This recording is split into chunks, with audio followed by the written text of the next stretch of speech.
وأحسن الهدي هدي محمد صلى الله عليه وسلم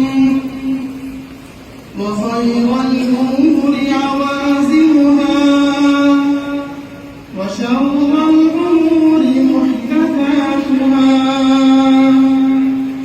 وكل محدثة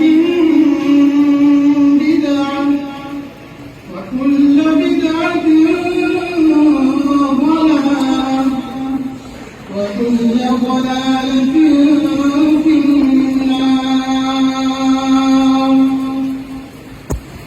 وبالسند المتصل منا إلى الإمام الهمام الحافظ الحجة أمير المؤمنين في الحديث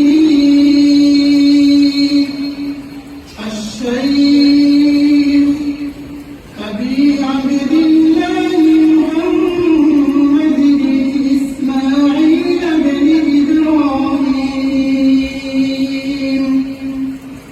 ابن المغيرة بن بردزبة الجعفي اليماني البخاري رحمه الله تعالى. اللهم قول الله تعالى